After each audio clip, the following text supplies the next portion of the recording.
Thank you for listening to The Luminous Mind. Remember to subscribe to our free podcast so you won't miss any of our inspiring content. Here is episode 130. You know, if you have something that you can share, if you have something that you're passionate about, and if you have something that can lift others and help them grow, you are a mentor already.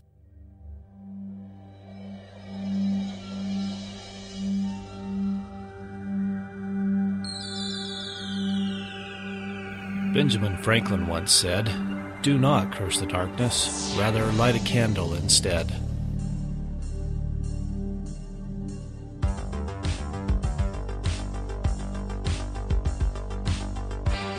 If you're ready to set your mind on fire, then prepare yourself for the Luminous Mind with your host, Rebecca Bowman.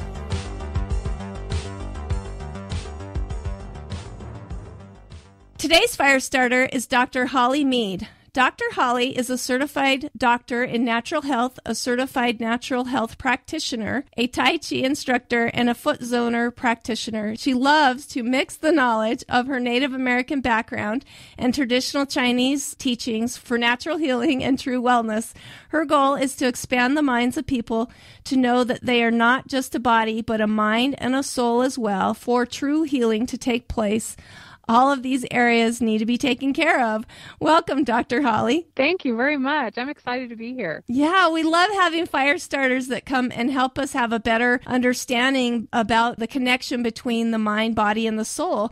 But before we get into all of that, why don't you go ahead and tell us a little bit more about yourself? Well, I am a wife, first and foremost. I'm married to my best friend in the whole entire world. That's awesome. And we're having our anniversary coming up in March of 27 years. Wow, that is cool. And I'm really actually proud to say that. Yeah, that's really cool. In this day and age. But, and I'm a mother of 4 beautiful children. They are the love of my life as well. I now have 2 little grandbabies. One cool. is about 7 months old and the other one is 3 months old.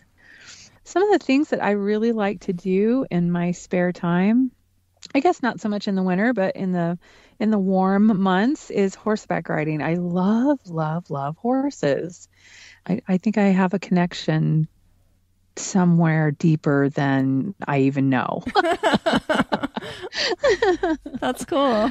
So do you have horses then? Well, I've had horses on and off. Starting my career and working towards my doctorate, I had to sell them. It was a really sad day, but priorities, and maybe a little later I'll get some more. Yeah. Well, I have heard that horses are definitely a full-time hobby. So. Yeah, they really are. And you don't want to have just a pasture pet. You want to use it. Yeah, poor things just sit out there. So. Yeah. Well, great. Well, why don't you go ahead and tell us a little bit about your journey? What led you to discover what you love to do now? Well, it all started when I have experienced a really nasty car crash. It was when my kids were really little. We lived in Chandler, Arizona. And my husband was gone actually on a business trip back east. And we were all the way on the other side of the United States. And when that accident happened, it caused a head injury for me. Oh. And after the head injury, I experienced some weird things that went on. I couldn't comprehend a lot of text on paperwork all at once. The memory was almost gone. And then I started experiencing anxiety, and that turned into depression. And I noticed that it was getting really extreme, and I went to several doctors and they put me on meds, and I really didn't like the way I felt on those meds. And I started thinking, there's got to be another way to deal with this. The doctors are telling me it's all in my head, and I didn't appreciate that very much. But I went from psychologist to psychologist, doctor to doctor, brain doctor, my general doctor who gave me my medication, psychiatrist, whatever. So came to a certain point where I was just really frustrated with what was going on. I didn't feel like myself. And a friend of mine introduced me to a modality called rapid eye therapy. Oh. And I went to her and things really rapidly started to change. I slowly, and I don't recommend this for anyone, but I slowly got off my meds and replaced them with natural herbs and natural supplements and minerals. And I found that it was just a different way to live. It was a different way to think. And that was approximately 20 years ago. So in those 20 years, I have kept myself clear. And basically, I now think of myself as not just a brain, but I think of myself as emotions and this body and a spirit and a soul and a brain. Yeah. I treat all of them equally. Yeah, well, and like we were discussing before I started recording, that those emotions really do play a part in healing. I mean, would you agree? And give us your insight into that. What do you think about that? Oh, wow. That is actually one of my favorite subjects. So once I started on that journey, let me tell you, I was introduced to book after book and guru after guru, if you want to give them that name. But I started really learning that all things physical start with an emotion somewhere, somehow. A lot of our emotions that we deal with in adulthood actually started when we were really, really young. And so I started delving into that, and I started learning about how other people in other countries deal with their own emotions, how they help others with emotions. And when you're dealing with the mind, that part of you rules everything. So when I do work with people and people come to me with health problems or aches and pains or even disease, or what I like to call dis-ease, they get from me where I can go to the source. I can really see where it started, how it started, what belief system there was. And I really, truly believe that everything starts with the mind. Yeah. Well, and sometimes we're told, especially when we're young, to kind of shove those emotions back, and they end up creating larger problems in the long run when we do that. Is that what you're finding too, or? Yes, probably by the age of 12, we kind of have things set in stone, quote unquote. But I noticed that with the studying that I've done and experience that I've had with clients and friends is that things start repeating themselves. When you have a set, I kind of would say traditions, anything that you've learned from mom and dad, from grandma and grandpa, from aunts and uncles, and then you go into the media, the books that you read, the school teachers, the college teachers, you kind of have your character set by age 2. And then after that, before the age of 21, you're kind of switching around things, maybe, adding this and that. But after about 21, you're looking at something that is just going to roll into itself and roll over and over and over again. So when we're told to suppress any kind of feelings or put them away or they don't matter, it really does something to the psyche after that point. And then you get into physical ailments. And a lot of people haven't made that connection in their life. There's a couple of resources that I actually use that pinpoint exactly, like say if your knee was hurting you, it pinpoints exactly what's going on, what the emotion is that is connected to the knee. And it always seems to make sense to the client. Yeah, I've actually had that happen too, where they pointed something out, well, I'll tell them where it hurts and then what emotion goes with that. So it is pretty interesting. Why don't you go ahead and give us a little bit of the inspiration behind your mission and the passions that you live to do? I don't know if a lot of people even know what Tai Chi is, or, we've talked some on this podcast about Footzoning and stuff like that, but, kind of go into that and how you mix. Oh boy, I'm going on with this question. How you've mixed all this with a Native American background. Well, so when I was doing my studying, book after book and seminar after seminar and listening to different people teach, I really was intrigued, one, by traditional Chinese medicine. The way that people think in the Orient is so different than Western. I believe that it started really with me being intrigued by the things that my grandmother and my grandfather shared with me, who are Native American, Lakota Sioux. And I'm also a part Caddo, another tribe, and they have so many similarities between the two of them and with traditional Chinese medicine, where if you actually give the body what it needs, what it craves, how it was built to work on certain things, it will heal itself. And that includes the mind. And so when I started studying in how people do things differently in Europe, how they do things differently in Australia, and even with the Native Americans that were here before anybody came here, it really made sense, and it started connecting. That was inspiring to me to be able to open people's minds to a different way to look at themselves. They are not just their knee. They are not just their face. They are not just blood that runs through them. They are so much more. And once you expand your thinking into, I have different parts to me that I can work on that are connected with everything else, and they really overlap. When you talk about mind, body, and spirit, they intertwine with each other. So in Western medicine, and this is not against any kind of medical person or career or, any of that. It's just that once you start learning that you are more than just the body, Western medicine has taught for so long that we treat the body separately than the mind, and then we treat even the spirit separately. In other countries, you have people that actually work together. You have someone in the spiritual realm and someone in the body realm and someone in the mind realm, and they work together for your benefit. Wow. And we don't get that here. Yeah, definitely. Yeah, and a lot of us go from doctor to doctor, like you said, like, well, maybe this has to deal with this, and so you head over there, and anyway. Right.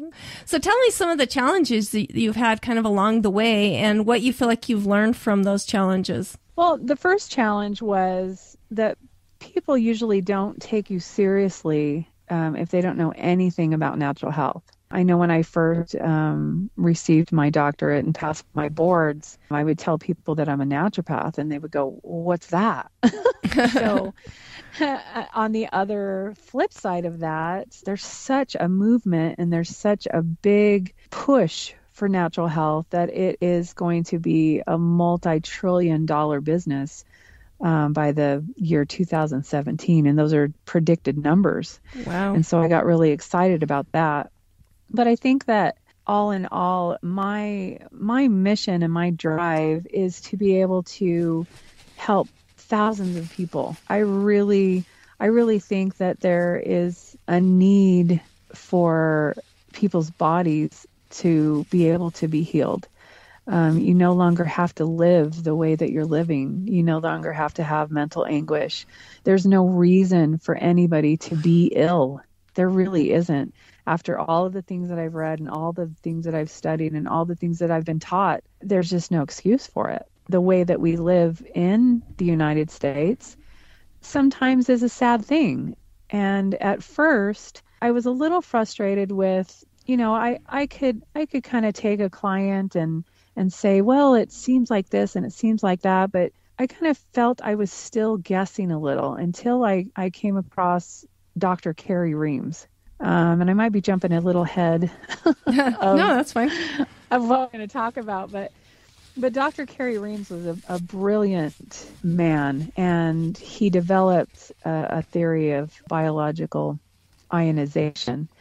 And so what that does for me as the doctor of natural medicine is it gives me an opportunity to test someone and test their what we call numbers. So I can actually take a test with urine and saliva.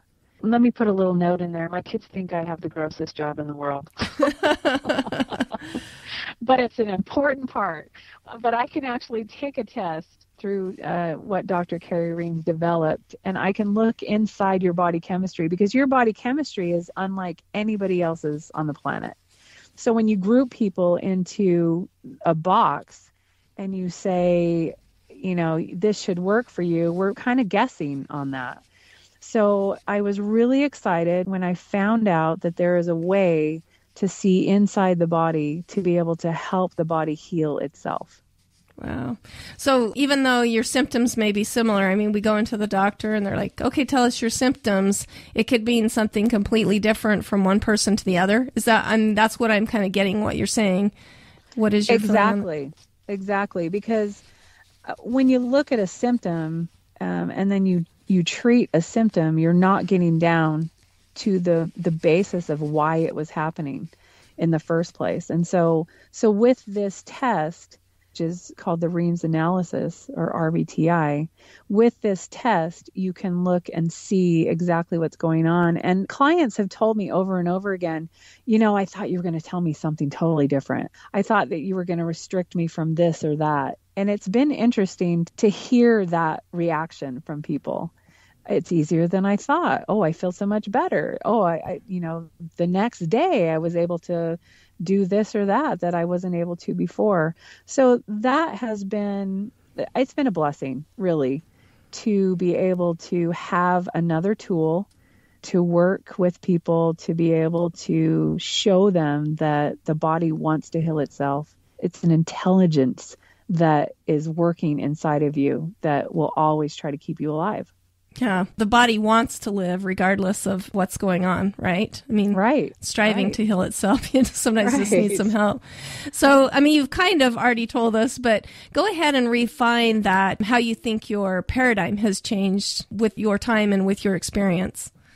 The biggest paradigm shift for me is the ability to see my life different, to see others' lives differently. I know that we were having a conversation earlier about we come into this world and we trust and we believe those people that raise us, that tell us the things that they believe. But what happened to me really was that a light bulb came on. There's a different way to see things. If you have an open mind, if you're willing to see, those things will be brought to you. They'll be dumped in your lap. Literally. Like I said before, I caught a hold of book after book, and I have a library today that is pretty full of these beautiful people that have discovered different ways to have their diet, different ways to exercise, different ways to do spiritual things that help them, different thinking. We don't have to stay in our safe place, those traditions and those things that grandma taught us or that grandma believed or that people fear. I think that's one of the biggest things that I see now is people live in fear and doubt. Yeah, there's a lot of that. Yeah. And one part of my mission is to bring people into a place of faith and trust and safety. Yeah, and they're definitely antonyms, right? I mean, faith and fear. So whenever we're fearing something, we really need to question why, and hopefully that will bring us back to that thing of faith. That's what we were kind of talking about before, that we just kind of get in a rut and we do things the same way, never questioning, like, well, why am I even doing this? What's the thought process behind that? Give us a little more insight into what you think about that. Well, I really, really agree with you. Faith and fear are total opposites. And when you're in a place of fear, I'm sure that we all notice things in ourselves where we worry a lot. We make up stories. We play the what if game. And when you're in that place, if I can go a little deeper, sure, you're actually dealing with frequency at that point. Your body does not know it has, say, hypoglycemia. It doesn't know that word. The body knows that it's out of frequency, that it's out of balance. It doesn't even know the word homeostasis. It just knows that it needs to be a certain frequency for a certain organ, a certain system, a certain, way of thinking. So when the body is out of its frequency, it knows how to do what it knows how to do, but you have to be a part of it and you have to give it that. And part of that is to control your emotions and change those old beliefs that pull you into fear. Wow, that's pretty awesome. Before we go on, let's listen to this message. Recently, the Luminous Mind became an affiliate for EduSense, which offers tremendous discounts on educational supplies. I personally use EduSense to purchase our family supplies because of their great prices, responsive shipping times, and best of all, the chance to earn EduBucks, which I use towards future purchases. Who doesn't love a great deal within a deal? To get a 90% savings on your EduSense materials, go to theluminousmind.net and click on the sponsor page to find the affiliate link. Start using EduSense to illuminate your educational experience.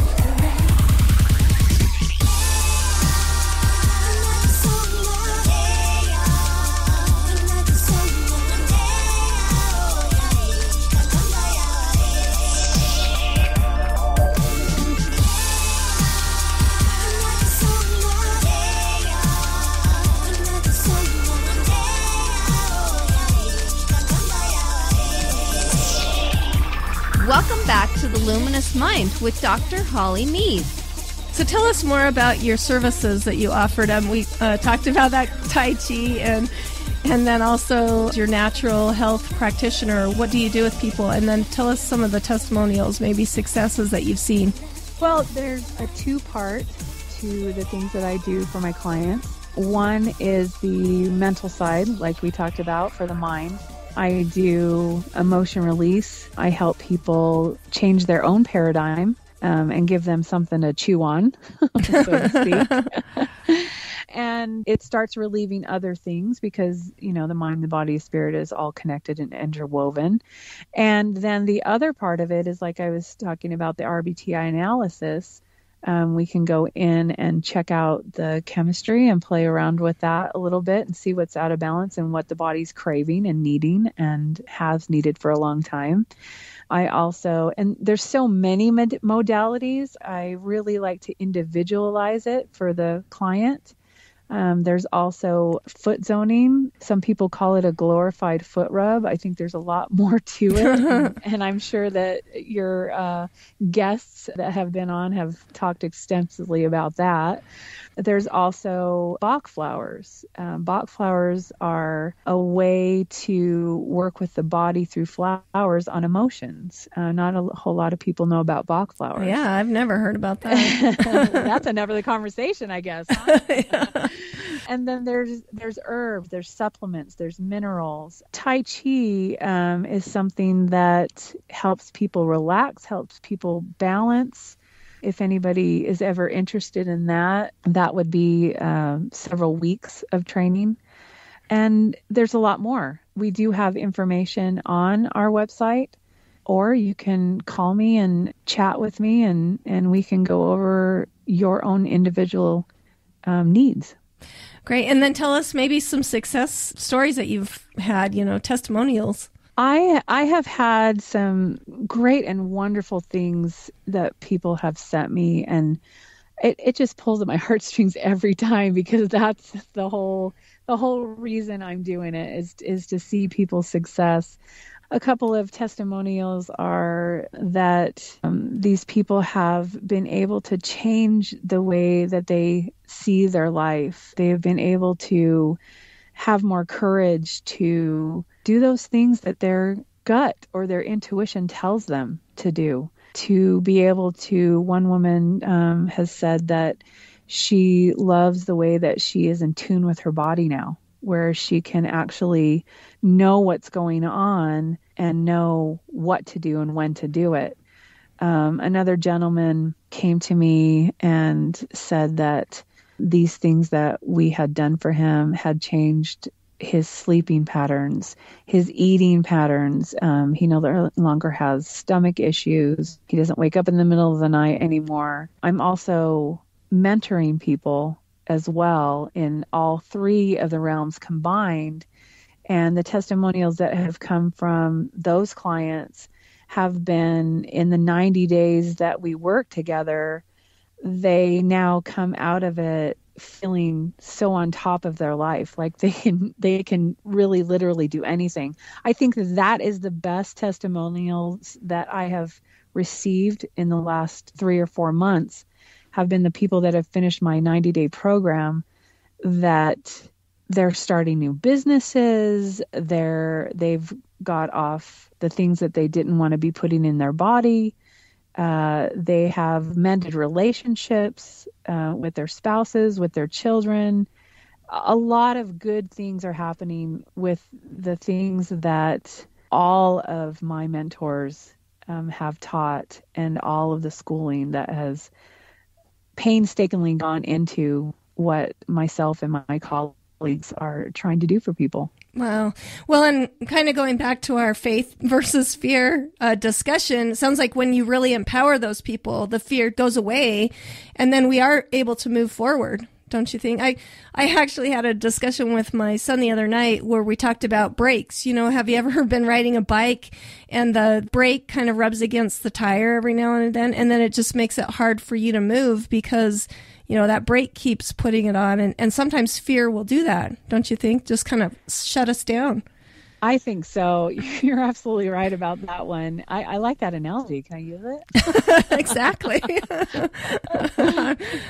Learn something new every day. But I love that because it really does. When you have doubts about your own self, it's hard to go forward in anything. And when you feel stuck, to have a mentor, to have someone that will listen, to have somebody that will teach you a different way to do things because the things that you have done have not been working, is very refreshing. It's very rewarding on my end. And I'm so excited for the new paradigms for our society. I really have been seeing such a movement and such a turnaround of people that have realized their potential, that have realized that there's information out there and there's people willing to share what they've learned to pull them out of that place of fear. That's great. That paralyzing place. Yeah, exactly. So let's talk a little bit more about mentorship. You were talking about it before, mentors you had along the way that have made a difference in your life, and then also what you've learned from mentoring other people. Well, I think that when I first started out, I was really interested in what Dr. Weil has to say. He has influenced Western United States for several years now. And I also had mentors from my school. The ideals behind a mentor are definitely someone that you want to aspire to, right? Yeah. So these people, the way that they lived their lives was full of integrity, care for the people, an ability to communicate how they felt and how they wanted to portray the things that they wanted to teach in such a simple way. I love simple. I am simple. And so I'm really attracted to people that can explain things to a 9-year-old. And so basically that's how I like to do things, is to try to keep it simple, not complicate matters, because we're already living a hard enough life if we're in illness and we're in, mental anguish. So I like to be able to continue to find mentors. Even now, I like to have a mentor all the time. So that I am stretching and I am growing and I am constantly learning, because we really never stop learning in this life. Oh, never do. That's for sure. So tell us about what you've learned from mentoring other people. Wow, that has been something that has been so fun. I was bugged by some friends and some people that I know to teach them what I know. And I thought, well, okay, I could do that. So I moved into mentoring about 6 months ago. And what I've learned about that is that, if you have something that you can share, if you have something that you're passionate about, and if you have something that can lift others and help them grow, you are a mentor already.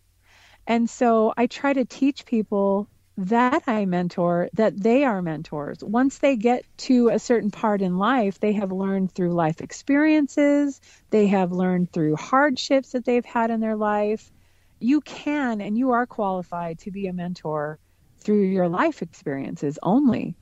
And so to be able to mentor others and to see the change that happens in their life when they put forth the effort to really do the work has been phenomenal. I just wake up every day thinking, man, I love what I do.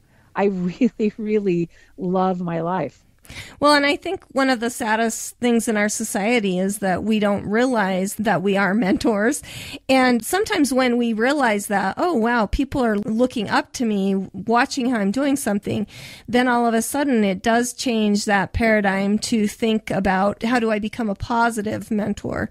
You know, right. I mean, if they're not in some teaching field, they feel like they're not doing that mentoring thing, but we all have some way that we're mentoring someone. Right. Such a powerful thing when we think about mentorship, for sure. It is so great. So great. So tell me about maybe the books that you've read that you feel like have been really helpful in your life. Well, the first one would be Choose Life or Death by Dr. Kerry Reams, because he really inspired how I look at the body and how things work in that way. Another one is definitely Bob Proctor. Bob Proctor, he is the cutest old man I have ever seen in my life. And he really has changed people's lives to see things differently in that paradigm that we were talking about. Another author that I love is Linda Page. She's actually a PhD and a traditional naturopath, which I am. And anything that she has written, especially the book Healthy Living, has been something phenomenal for that part of my business. Another one is by Dr. Bedeau. He wrote Biological Ionization to the Human Nutrition, applied to the human nutrition. And I'm kind of a science geek. I kind of like, you know, the science behind everything. I want to know how it works and why it works. Yeah. Even though I like to be simple, I like to know what it is and why it's working. And so the last one that I really have stuck to and have kind of pulled apart is Power versus Force by David Hawkins. And that book just really intrigued me because of the way that we can actually affect others. It's been tested over and over again through him and his work that we can literally lift each other depending on what our own frequency is. Like we talked about before, the body only knows frequency. And so that's for another conversation, obviously. But those are just some of the books that I really, really have appreciated. Great. Well, and then tell us about personal habits that you feel like are really helpful in a person's life. Oh, for sure. The first thing that I really have learned in my life is to start putting order into my life. From a mentor of mine, I learned that, you know, this world is always moving in and out of chaos and order.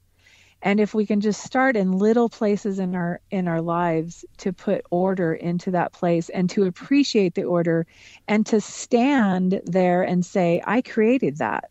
I was a part of that, and kind of get the negativity out of the way. That is a powerful tool. That has a lot behind it. It's got some depth to it. But if we can look at ourselves as someone who can create order and create happiness and be able to do that physically in our life, and maybe a sock drawer or a silverware drawer or our closet or our garage, that's kind of big. There's a lot of stuff in mine that I would I don't know what to do with this. Exactly. But once we get into the nitty gritty of how order works in our lives, it starts changing other things around us and we start becoming a different being.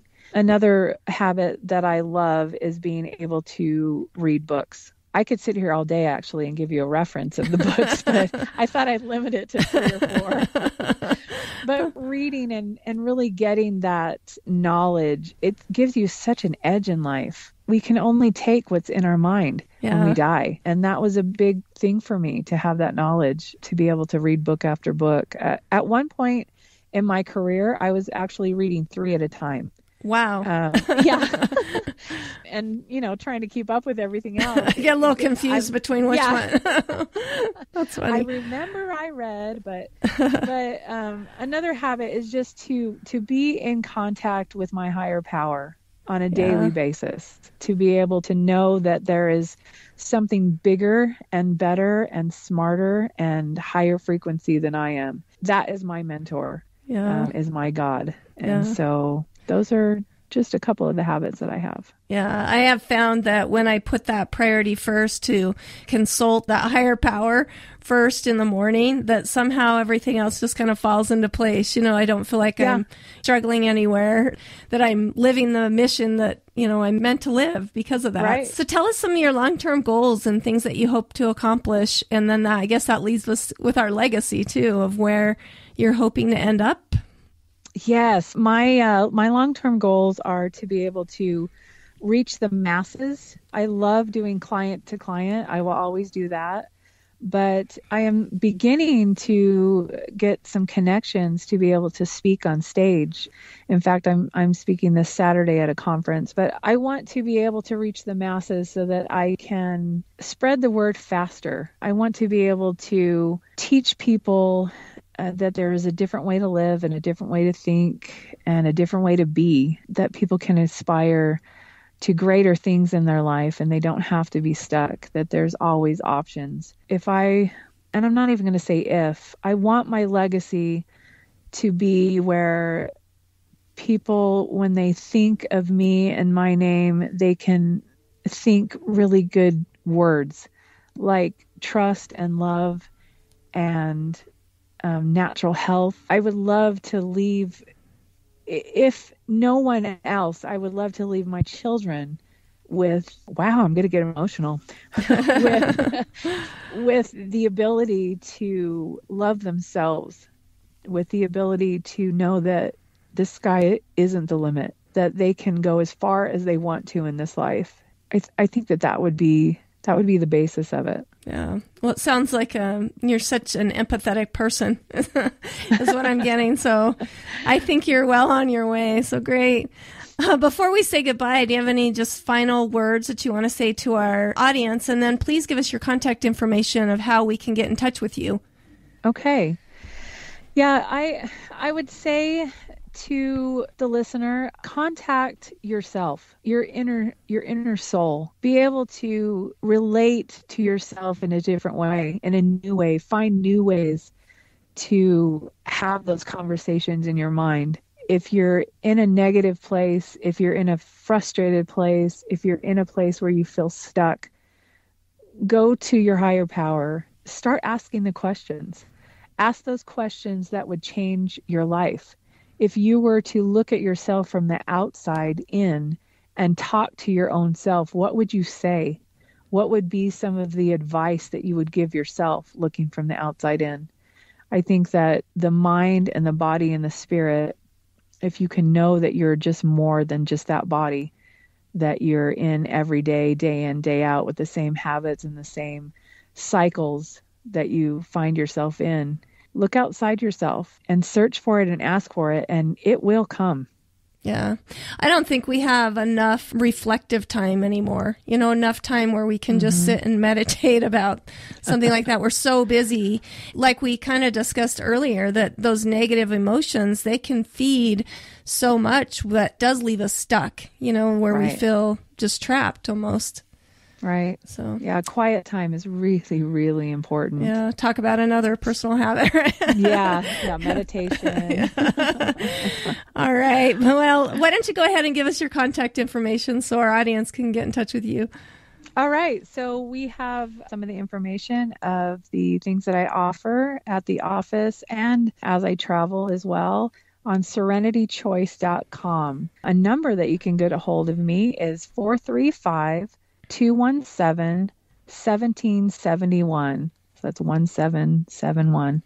And then if you want to send me an email and ask some questions there or see what we can set up for you, that would be serenitychoicellc@gmail.com. Great. And you said you have an active Facebook page as well, correct? I do. Our Facebook is also Serenity Choice. you can communicate on there, and get on Facebook. It's fun, actually. Yeah. Well, it gets quick answers to questions. Yeah. Well, great. It's just been so much fun talking to you. I've really enjoyed it. I'll go ahead and link up all of those contact information. So if you want to get a hold of Dr. Holly, please go to our website and you'll find all that stuff there. And thank you so much for joining us. It's been such a pleasure to talk to you. Thank you, Rebecca. It's been really fun. Thank you for listening to The Luminous Mind. To learn more about Dr. Holly Meade, go to our show notes at theluminousmind.net. Be sure to become a subscriber to our free email list and get our new monthly newsletter. Then check out the Services tab to see how we can continue to assist you, our fire starters. Also, to help us continue production of inspiring content, go to the sponsor page at theluminousmind.net for more information on sponsorship and affiliate programs. Like us on Facebook, follow us on Twitter, Google+, and now Pinterest. Get our free audio content by subscribing on YouTube, iTunes, and Stitcher. To help us grow, consider these easy ways. Tell your friends about us. Leave us a review. Share our content. Tell us how we can help you, so together we can continue to light minds on fire and change the paradigm of education.